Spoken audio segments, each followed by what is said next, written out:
standards, right education system. I'm the former Frankie. Of the Northwest Pass, we really need somebody different. Your career, you're used to winning a life. It was everything to us. 7 or 8 weeks of two-a-days. They really made me appreciate We're allowed to win. he's coming in and we'll be shooting the whole time. Let's go back real quick to the Enid Walk of Fame. And of course, we have training in confined space. Legitimate needing to know a little more. A good safety tip on that, Steve. Putting a hat on and getting out there and doing the job. The television model that you watched growing up. Houston, this is the International Space Station. City Connections begins right now. Hello again, welcome to City Connections. Remember the phrase, welcome home? We all remember that phrase, and if there's something special about it.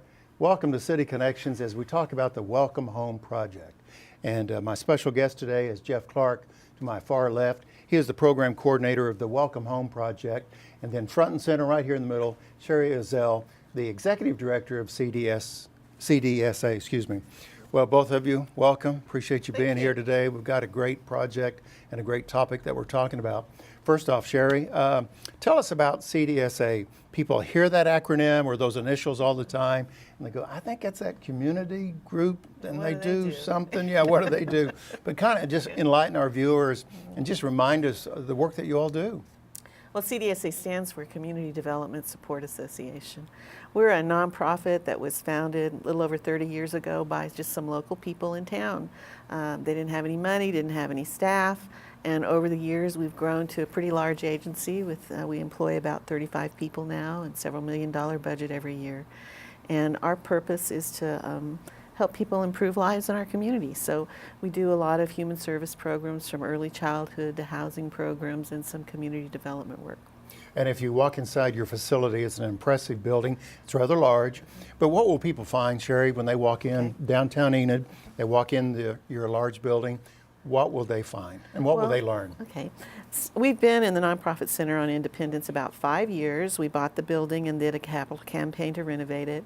And the idea behind it, which is still true today, is that it's not just CDSA's building, it's a center for nonprofits. And so we have other nonprofit tenants, and a lot of our space we give freely to other nonprofits to use for meetings and different things that organizational needs nonprofits have. But that we would consolidate our services and other services in one place so we could reduce our operating costs. One receptionist, one phone system, all of that, and that has all come true. It's the old Newman's Department Store, and the employment office is there now, the workforce center, so a lot of people come in there for that who are looking for jobs. And so we have all these associated services that people can access. You know, homeless people can come in and we can help them with shelter or finding a place to live, or they can help find employment there. We do work with our diaper bank and other early childhood services. Our youth build program is there. Just a multitude of human services that are provided to help people improve their lives. And it's a very important role and function that you provide, because in a previous life I was an executive director of a nonprofit, and I remember those days of you wanted to share copier, you wanted to share a boardroom and things of this nature. So it's important how you can assist other nonprofits. Things, yeah. Yeah, you're not the Fortune 100 company that you can spare all expenses. Well, also joining us, Geoff Clark. I remember Geoff came by the office of the City Administration Building weeks ago, and he was visiting with our city manager, and Geoff talked about this Welcome Home project, and he sent me some information to enlighten me, and I was just taken by the generosity of the project. And I appreciate both of you being here so we can shed some light on the Welcome Home project. So Geoff, as the program coordinator, first off, how did you get involved? Well, let me back up. Let's start with step one. What is the Welcome Home project? Okay, great. Thank you for having me here. My pleasure. The Welcome Home Project is a nonprofit project that's housed within CDSA that delivers 100% to 100% combat disabled veteran families a mortgage-free home that is adaptable to the need of the veteran. That's impressive. So would you consider yourself like a Gary Sinise version, but an Oklahoma version, if you will? Because when we met in my office that time weeks ago, and you were telling me about the project, I've had the privilege to meet Gary Sinise, and I know his heart and his passion is to help veterans as well, especially in the housing area. And I immediately thought, I said, well, man, Geoff, this is the same thing as the big time, Gary Sinise deal. How did you get involved? Okay, well, let's go back in time. I grew up here in Enid. Okay, I graduated Pioneer High School and attended Oklahoma State University and became an engineer. And I spent 28 years in the defense electronics business, developing, delivering weapon systems to our Department of Defense. And so my interaction with the military has been going on for quite some time. So several years ago, I was the guest of a commander who was deploying to Afghanistan. And I was there with, it was a squadron that was deploying. And he had a special guest there speaking to the squadron before they deployed. His name is Sergeant Shiloh Harris. Shiloh changed my life. Shiloh deployed several times, but was involved in a horrible IED accident. And he reflected that night that despite his injuries, God has changed him for a purpose. Shiloh was also a home recipient. I got to work with Ty Pennington and Extreme Makeover on that house. Okay. Shiloh now lives in that house just outside San Antonio, and so my purpose changed. Yes, I have a career professionally, but I needed to do something more for our warriors, and so I got involved with a couple of different organizations in North Texas that do homes. In fact, I'm still a board member of Smiles Charity in McKinney, Texas. But when I moved here, that service was still in my heart, and it was a conversation actually in the city park at Government Springs Park, which I know is a special place for Cheri. I had a conversation with her city manager and one of her councilmen, and they got to know my background. And so Gerald Gilbert asked me, "Why aren't you doing that here in Enid?" Great question. So I tried to forget about it, actually. I just didn't think Enid was large enough to do a project like this. And so God kept pushing me back into line, saying, "You really need to do this." So I followed up with Gerald, and he set up one meeting. And that one meeting was with Cheri Ezzell. And that meeting turned into 5 meetings.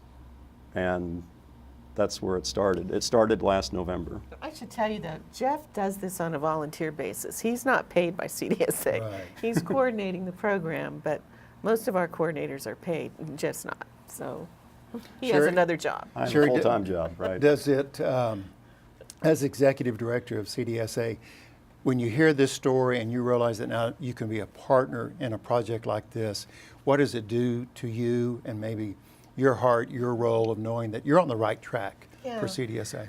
Well, it's actually not uncommon for people to come to Cdsa with an idea that they want to develop something.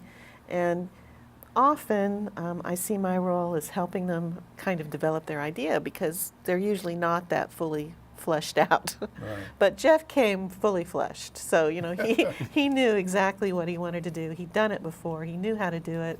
So for me, the decision was only, do we want to attach our name to it? Is this something that is valuable to our community? And of course it is. Of course Sure. it is. And his passion for doing it, I knew that I probably wasn't going to have to do a lot either. He's going to take this on and do it, and we can give him our infrastructure support and use our nonprofit status to accept donations, which is key in doing a project like this. So we're very excited to do it. Very good. Thank you for joining us on City Connections today. Our topic is the Welcome Home Project, and forgive me for repeating that several times in our visit today, but it's a phrase or it's a project name that I think you want to be tuned into and to be mindful of throughout the coming months. A few years ago, a cousin of mine by marriage was in Iraq, and he was in a Humvee that got blown up, and eventually he lost his leg and came back to do the rehab at Walter Reed and then San Antonio, then came back to Oklahoma City. And I remember he telling me, he goes, "Steve, when I got to my home back in Oklahoma City, it was very difficult to get around in my house. He had the crutches, but he needed guardrails on his hallway because he just needed to have his home kind of rebuilt inside." And I never gave it any thought. But when he was sharing these challenges to me, I thought, he's just one of many that have come home and they're back in their home and they realize that I can't reach the cabinet like I used to.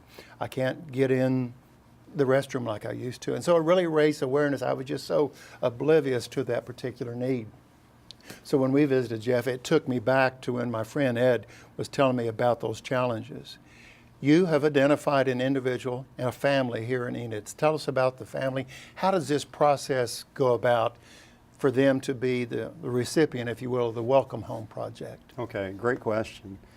The way we're organized in the Welcome Home Project, there are 3 committees. We have a Veteran Home Selection Committee, we have a Home Building Committee, and we have a Community Events Committee. They're all volunteers, okay?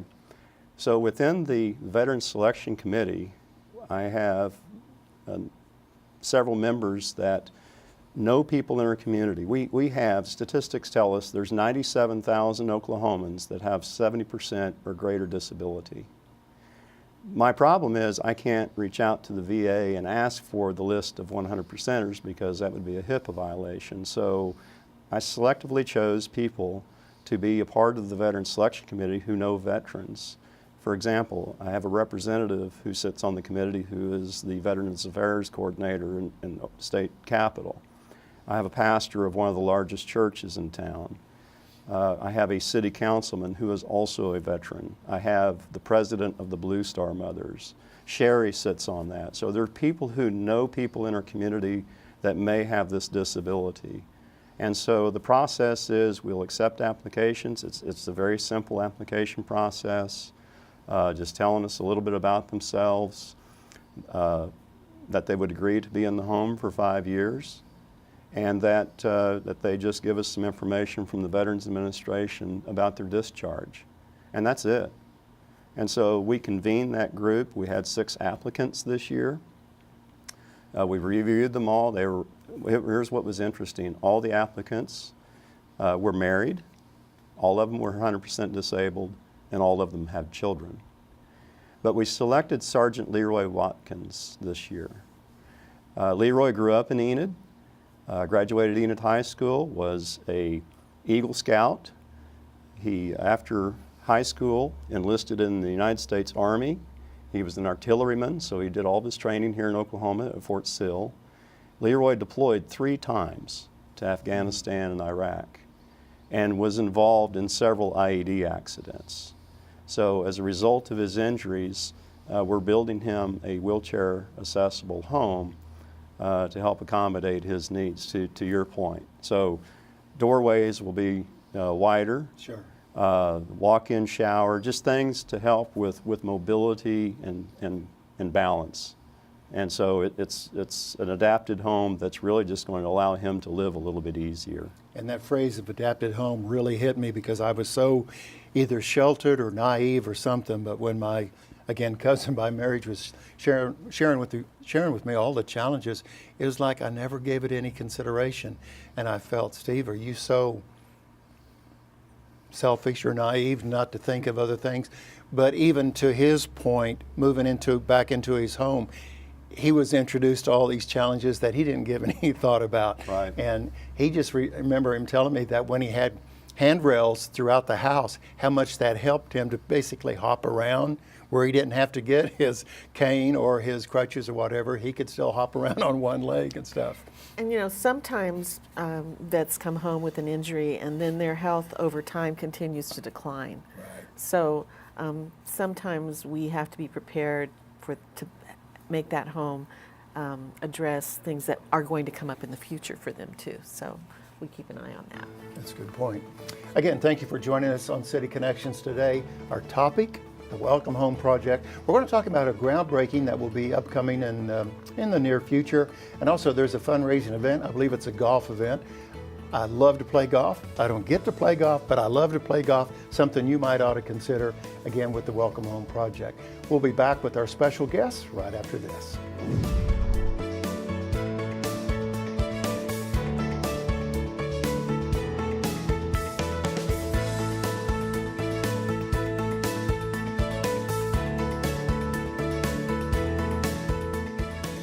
Welcome back to City Connections. Thank you for joining us today. I know you have a very hectic schedule, or this may be the end of your day and you need some entertainment. Trust me, to learn more about the Welcome Home Project, you're going to enjoy this interview. My special guest today is the Executive Director of Cdsa, Cheri Ezzell, and also the Program Coordinator for the Welcome Home Project, Geoff Clark. Geoff, you talked a little bit that the Leroy Watkins family was the recipient of this particular home. Yes. Tell us about a groundbreaking event. I know it's in the near future. There's not a specific date, time, hour set yet, right, but it's in the future. Tell us everything that you know about the groundbreaking event for this family, most deserving of the home. Well, sure. We're driven by 4 major events in the Welcome Home Project. The first is the veteran home selection. The second is the groundbreaking. We will do a community events project, and then we will do a home presentation. So there's only 4 milestones associated with the Welcome Home Project, and so we're coming up on a very important one, which is a groundbreaking ceremony. I mean, if people have seen the show Extreme Makeover, that's kind of how we lead ourselves when we do a groundbreaking or a home presentation. We're coming up very soon on a groundbreaking ceremony. I don't want to give the date out today, but it will be one where, you know, the fire trucks will be out. We'll line the street with American flags. We'll have dignitaries come in. There'll be a short ceremony, and we'll likely have either the Enid or the Pioneer High School band playing. So it's going to be a celebration in the community of helping welcome home this family. And for those folks who have watched Extreme Makeover, if it doesn't pull on your heart or tug on your heart, there's something wrong with you, right? Because that's your powerful show, and you see the end result of that. Well, any nonprofit, a 501c3, or just any nonprofit, they need funds to operate. In this case, you need funds to for the property, if you will, also for the home itself. You have a golf event coming up this summer, or late spring, early summer. Right. Tell us about the golf event, because everybody's looking for a reason to play golf. Sure. So here's an opportunity to help out the Welcome Home Project. Well, God willing, we have good weather, but indeed we do, in partnership with Meadow Lake Golf Course. We are going to have our first annual Welcome Home Project Golf Scramble. It's Friday, May 4th, starting at 1 o'clock.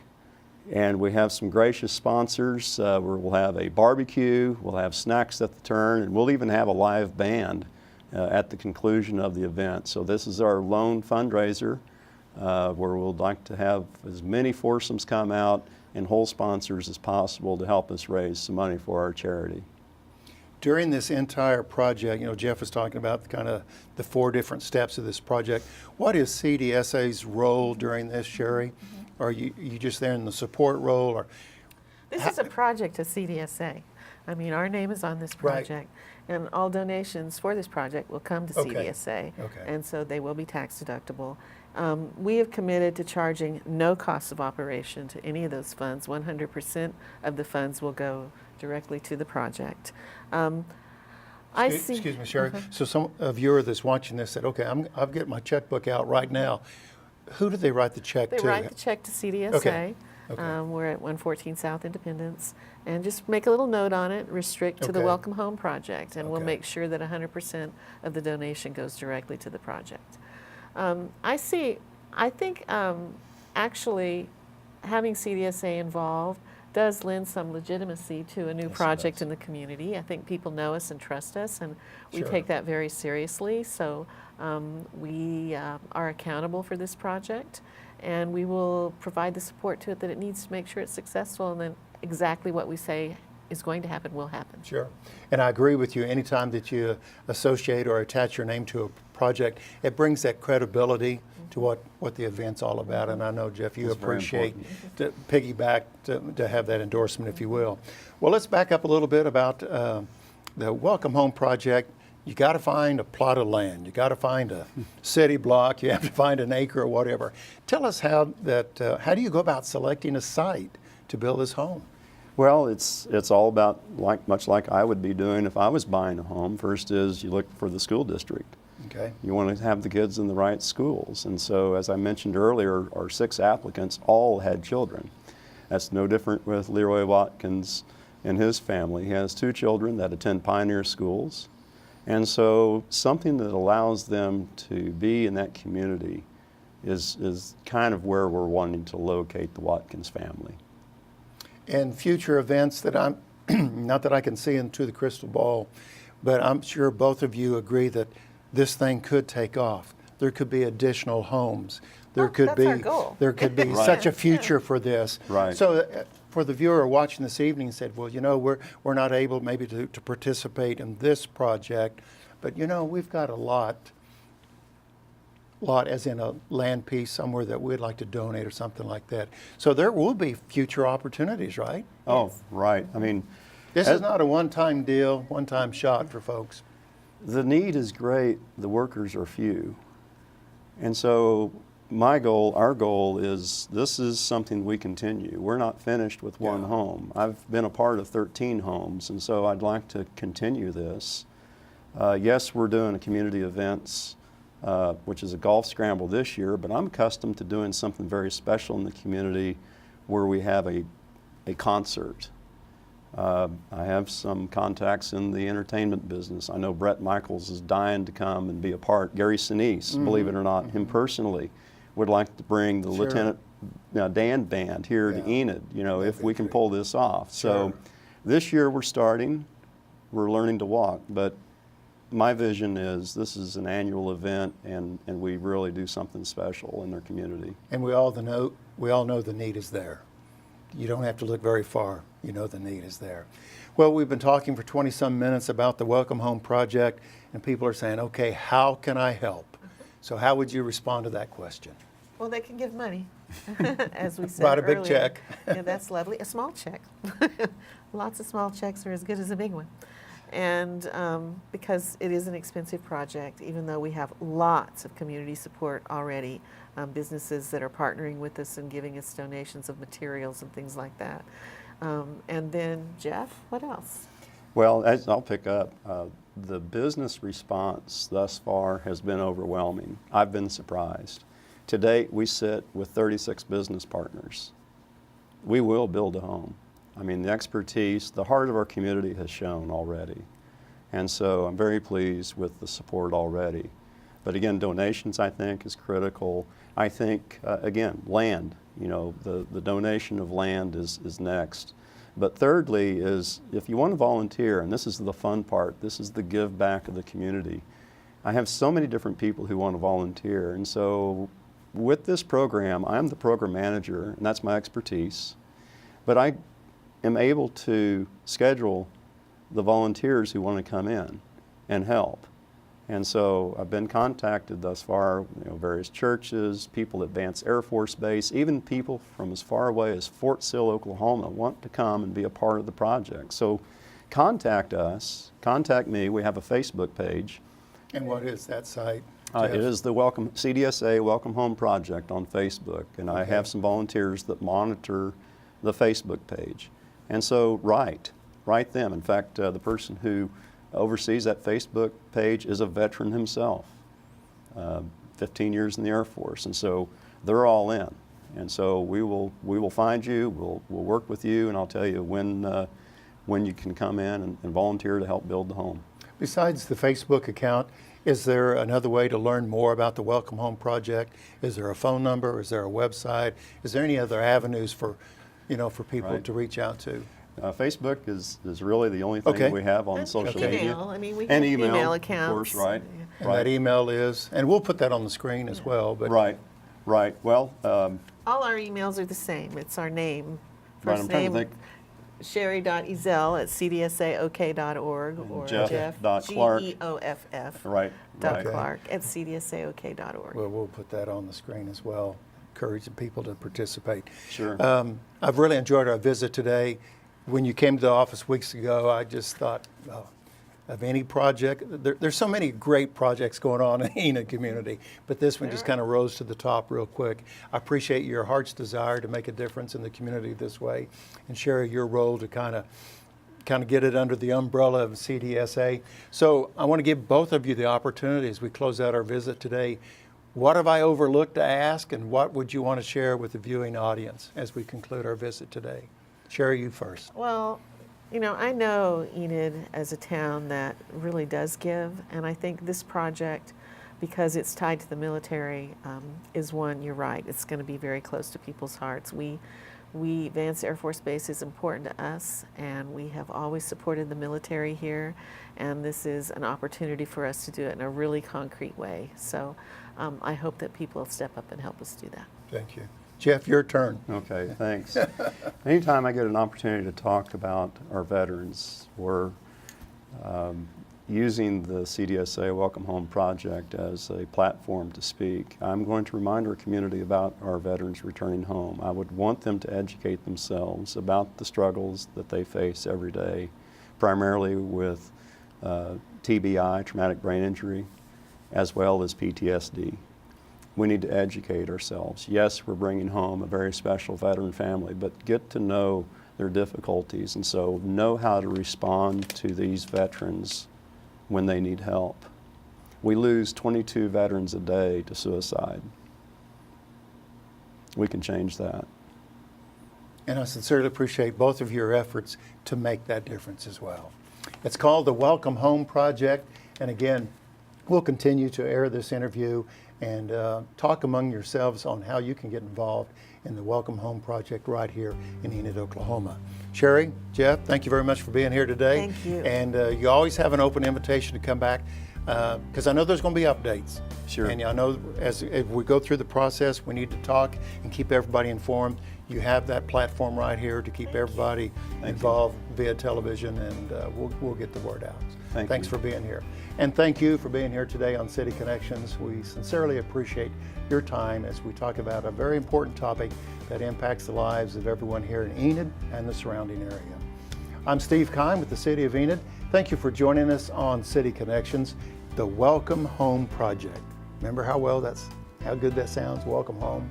So until next time, make it a great day.